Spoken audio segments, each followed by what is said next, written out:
BBC Sounds. Music, radio, podcasts. Hello, it's Anna Hill here with the Farming Today podcast. In this episode, why some farmers are welcoming a government commitment to go ahead with gene-edited crops in England. You can find a trait like, for example, wheat that's fine for celiacs, that you can actually bring through with this new technology that you simply can't do with conventional breeding, or it would take a very, very much longer time to bring it to market.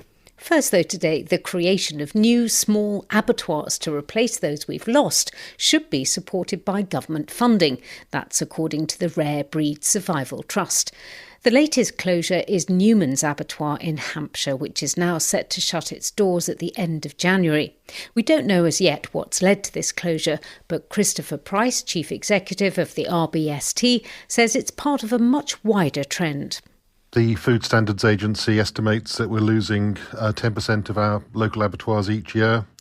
So we're now left in the rather absurd situation where many of the more sustainable livestock farmers are having to travel 200 plus miles to be able to get their animals processed.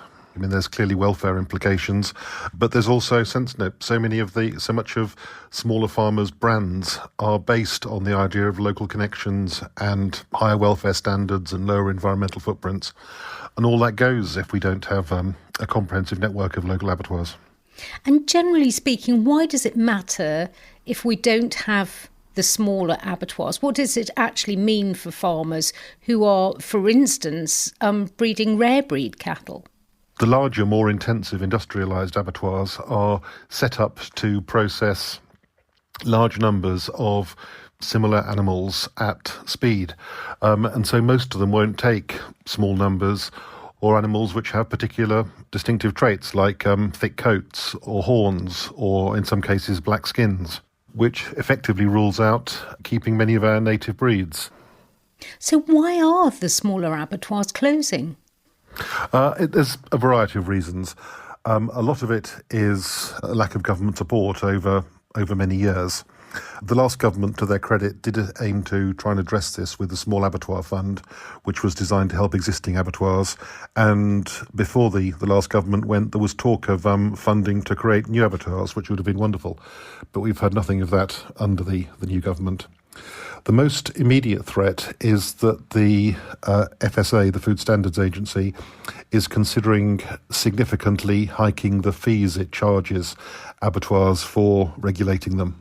And if they go ahead, it looks like for many small and medium-sized abattoirs, the cost of regulation could double. So we would urge government to instruct the FSA not to go ahead with these fee increases. How much concern is there from farmers across the board about this problem? Oh, it's significant. I mean, you only have to go and look at social media to see the increasing exasperation with the current state of affairs. At RBST, we get far more concern being expressed about the decline of the abattoir network than we do about even basic payment going. That's how serious it is.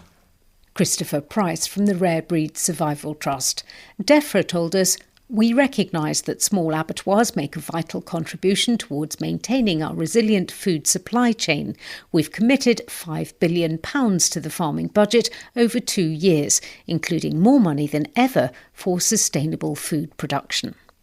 Now, this week, hundreds of farmers will be eyeing up shiny new equipment at the annual Lammer show, where all the latest is on display. So all this week, we're taking a look at farm machinery. 20 years ago, the idea of robotic milking for cows may have seemed far-fetched, but today it's not uncommon, with an estimated 10% of UK dairy farms using automated systems.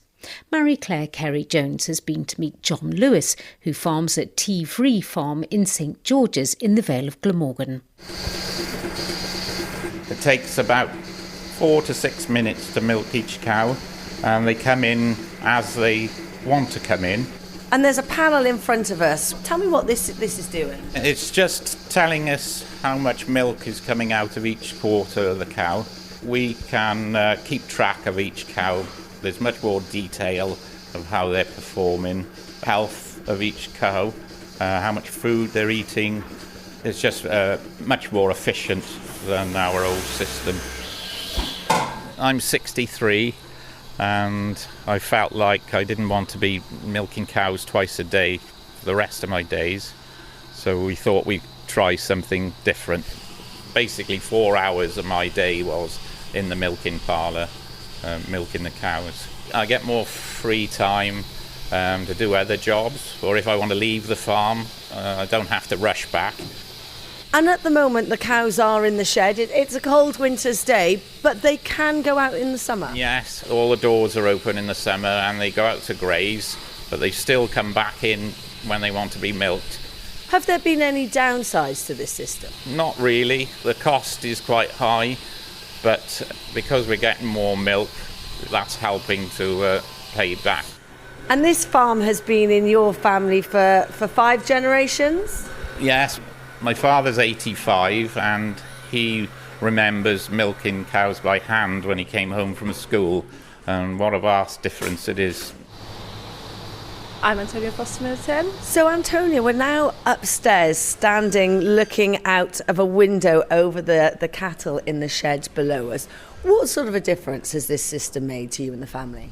It's freed up more time to spend on health and welfare of the animals, other aspects of the farm, summertime when it's silage season or maize.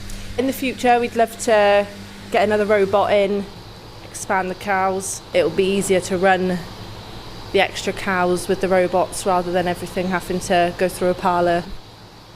That report from Marie-Claire Carey-Jones.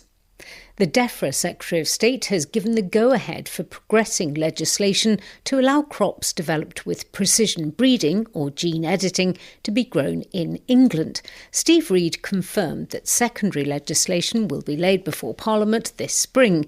The new legislation applies to plants only, not to animals. Primary legislation to allow gene editing had already been passed by the previous Conservative government in 2023, but the secondary legislation required to put it into effect has been on hold ever since. Tom Allen Stevens is an arable farmer who runs Boffin, the British on-farm innovation network. Their farmers are currently breeding up gene-edited seed for wheat and barley, which will be used in field trials starting this autumn. He gave Charlotte Smith his reaction to the news. We had the primary legislation last year, and that allowed gene-edited, precision-bred crops to be grown in fields, in commercial fields, just in England. But the question is, when you've grown those crops, what can you then do with them? And the secondary legislation is all about the food regulations and labelling and things like that around the actual the produce from the crops themselves. How keen are farmers to grow these crops? We haven't yet seen what the technology can do. And until we can actually see that, then I don't think many farmers will really understand the benefits or get it. And likewise, until food manufacturers have actually seen what they can do, they're not necessarily going to ask for them. Now, we've done quite a lot of analysis of our members. There are some of them who are really, really keen to grow these new crops and see what they do. Equally, we've got 1 or 2 members who are really quite concerned about it, and they don't want to be involved in it at all. We've got some members who say, no, this is meddling with nature. We shouldn't be doing it. With the ones that you're looking at, what do you hope they will do that makes all this worth it? The advantage here is that you can find a trait that is really desirable, like, for example, wheat that's fine for celiacs, that you can actually bring through with this new technology that you simply can't do with conventional breeding, or it will take a very, very much longer time to bring it to market. And we're talking about the difference between 10, 20 years developing a new trait, or 3 to 4 years. And that's the advantage, really. There are concerns, which we'll hear more about in a moment, that at the same time as going ahead with this, the government is also trying to get a better agreement with Europe so that trade is easier, particularly with agricultural goods, and that because we're diverging so much on this particular issue, that will scupper that agreement. Well, I don't know that we're necessarily diverging more and more on this, because I think Europe is coming along, but at a very much slower pace. So the farmers in this country can get a good idea of how these crops perform in their fields, that food manufacturers can get an idea of what they can do before the rest of Europe. So we're going to have a competitive advantage on that. We're obviously going to have to be careful in terms of making sure that some of this material doesn't go into European markets if that's what they choose. But at the same time, if we have the advantage, the competitive advantage, then that is surely going to set us up well in the future for when these crops are widely available and widely accepted across Europe, which I think will happen at some stage. Tom Allen-Stevens from Boffin. Well, it's not just the EU which doesn't currently allow gene-edited crops. Wales, Scotland and Northern Ireland are not included in the precision breeding legislation. So if England becomes the one part of the UK allowed to grow gene-edited crops, what does that mean for trade with partners like the EU? Charlotte has been speaking to Andrew Muir, Minister of Agriculture, Environment and Rural Affairs in Northern Ireland. One thing that's quite clear from the UK government is there's a focus upon growth, and ultimately if we want to do growth we need to do that in sympathy with the environment. It can't be the detriment of the environment, but also we need to be real about how do we achieve that, and one of the things is closer alignment with our largest trading partner, which is the EU. Brexit needs to be We need to deal with the consequences of that, and we need to have an SPS veterinary agreement sooner rather than later, and also we need to have alignment with the EU on so many different issues. Realistically, do you think we can get that new agreement with the EU at the same time as embracing GE crops? I think it'll be a challenge. Significant challenge, and this is where we have to be honest with the general public and with the farming community in terms of this relationship with the EU. The European Union will be very clear that this has to be about alignment, and that will mean trade-offs, and some of the things that the UK want them to be doing themselves will not be possible in this, but we have to look at a broader perspective in this, because the complications and the rules arising from Brexit have proven extremely onerous, particularly in Northern Ireland. But there are people who will point out, look, we have done Brexit. This is our chance to do things differently. We think that genetically edited crops are the way forward. They can help us deal with some of the challenges like flooding or drought. And they're already here on English farms. So for those people who think that Brexit's been done, then I think that's a bit of a delusion. Welcome to my world. I deal with Brexit every single day. Brexit was a really bad idea and it's damaged farming. And let's be honest about that. And let's try to reset this relationship with the EU so we can get ourselves in a better place. Northern Ireland, we're very lucky to have that dual market access into the EU single market in the UK. But what we want to do is we want to ease the friction that is caused between GB and NI. And one of the parts of that is by that SPS veterinary agreement. And the UK government needs to really up the game in terms of those negotiations with the EU and get it over the line. I can see no reason why they cannot get it over the line by the end of this year. Even going forward, as the Secretary of State says he will, with GE crops? Well, this is where people are going to have to make decisions.